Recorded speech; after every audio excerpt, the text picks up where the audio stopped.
Chapitre sur l'étude de fonctions en première S et L. L'essentiel du cours, l'essentiel de ce qu'il faut savoir pour faire les exercices.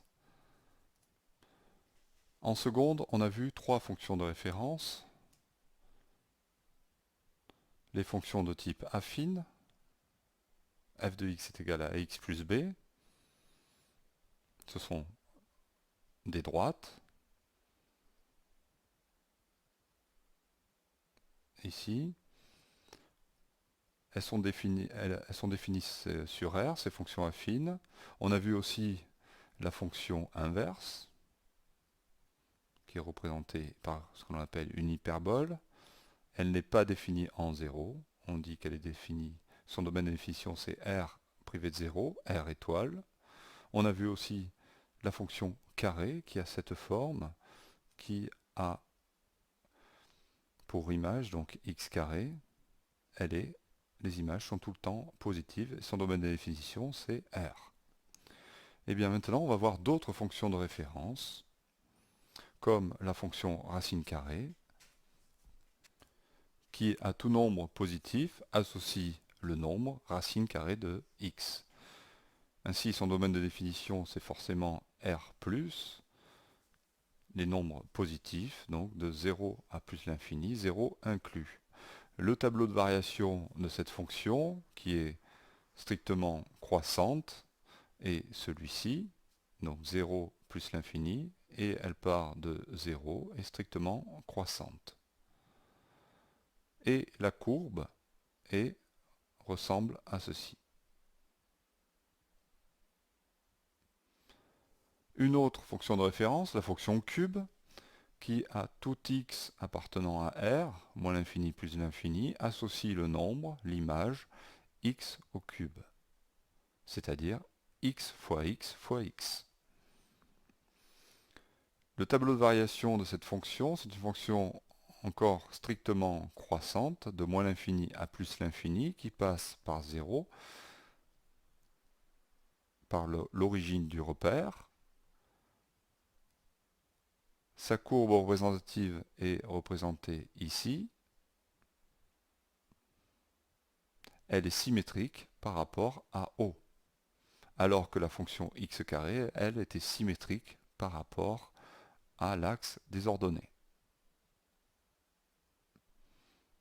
Donc tout point d'abscisse x de la courbe a pour image x au cube.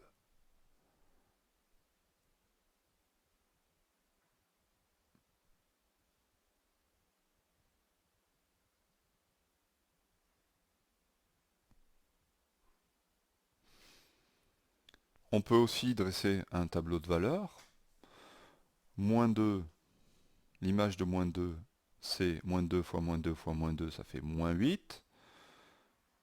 L'image de moins 1, c'est moins 1 fois moins 1 fois moins 1, donc ça fait moins 1.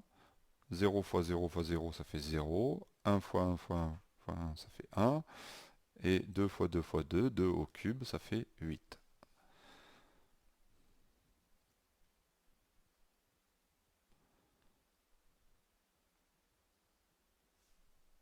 Rappelons ce que veut dire que f est croissante sur un intervalle.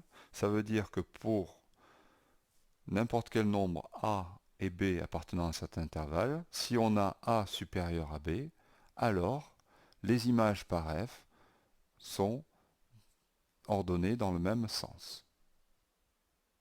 On dit que le sens de l'inégalité est conservé. Donc si a est inférieur à b, alors les images sont f de a et f de b sont aussi dans le même sens.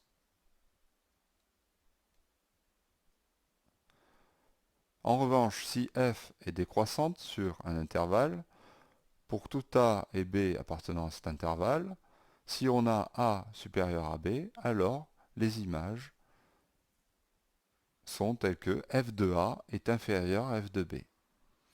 On dit que le sens de l'inégalité n'est pas conservé. Et donc on a aussi que si a est inférieur à b, alors f de a est supérieur à f de b.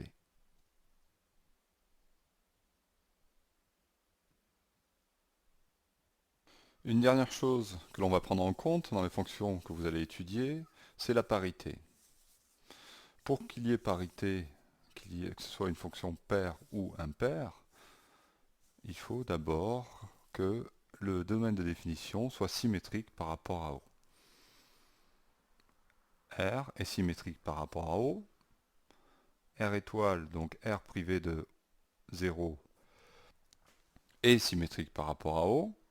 L'intervalle moins 4, 4 est symétrique par rapport à O.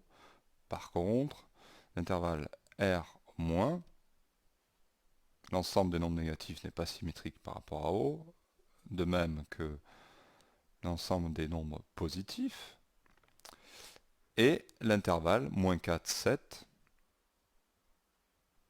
n'est pas symétrique par rapport à O. Si j'avais mis l'intervalle aussi moins 4, 4, 4 exclu, ce n'est pas symétrique par rapport à O à cause du 4 qui est exclu et là du moins 4 qui est inclus. Moins 4 ouvert, 4 ouvert serait un intervalle symétrique par rapport à O. Dans cette condition, on dit que f est pair si pour tout x appartenant au domaine de définition, f de moins x est égal à f de x. Dans ce cas-là, la courbe de f est symétrique par rapport à l'axe des ordonnées. C'est ce que l'on a avec la fonction carré. Sa représentation est symétrique par rapport à l'axe des ordonnées. F est impair si pour tout x appartenant au domaine de définition, f de moins x est égal à moins f de x. La courbe représentative de f est symétrique par rapport à l'origine. C'est le cas de la fonction inverse, des fonctions linéaires, qui sont des fonctions affines particulières, et c'est le cas de la fonction cube. Grâce à ce que l'on vient de voir donc sur les fonctions de référence et la croissance et la parité, on va pouvoir étudier d'autres fonctions dont l'étude se ramènera à nos fonctions de référence dont on connaît parfaitement le comportement. Nous venons de voir l'essentiel de ce qu'il fallait savoir pour faire les exercices. Alors rendez-vous maintenant à la seconde vidéo sur le savoir-faire et rédiger, qui traite des exercices, des méthodes et de la rédaction.